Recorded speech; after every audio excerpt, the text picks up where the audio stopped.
Lehigh County Animal Services taking down another puppy mill in Lehigh Acres. Officers finding 5 dogs living in their own feces in cages outside with temperatures in those cages over 100 degrees. And it doesn't end here.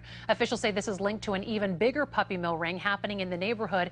And that's where 4 Corner's Christy Diamond is joining us now with more. Earlier today, Lehigh County Animal Services took 5 dogs from this house behind me here, but I want to show you, if we walk right over here, just down the street, this is the house where just a few weeks ago Animal Services took 12 dogs and 2 deceased dogs. They say all of this is part of a big backyard breeding operation where these dogs were being forced to live in unbearable conditions.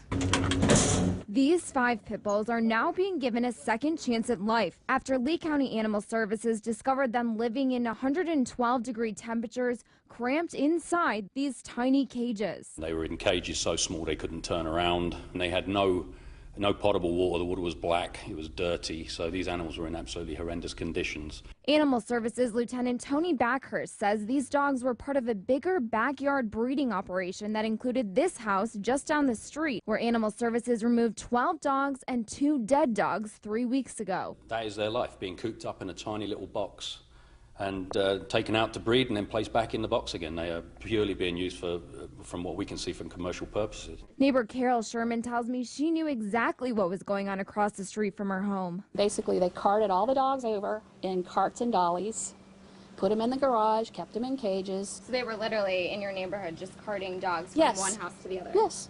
Absolutely. So far in this backyard breeding ring, this woman, Twinkle Allen, has been charged with 12 counts of confining animals in inhumane conditions. But Animal Services officials say she's not the only one. The investigation is still continuing, and there are other addresses that we're going to have to check. While these dogs head for a new home, this neighbor says she's glad this is all finally coming out. I think a lot of these people, have been operating under the radar, and everybody's been turning a blind eye to the whole thing, and that's why it continues. Now, this investigation is still ongoing, so we'll of course continue to follow it and let you know what happens. For now, reporting in Lehigh Acres, Christy Diamond, Fox 4 in your corner.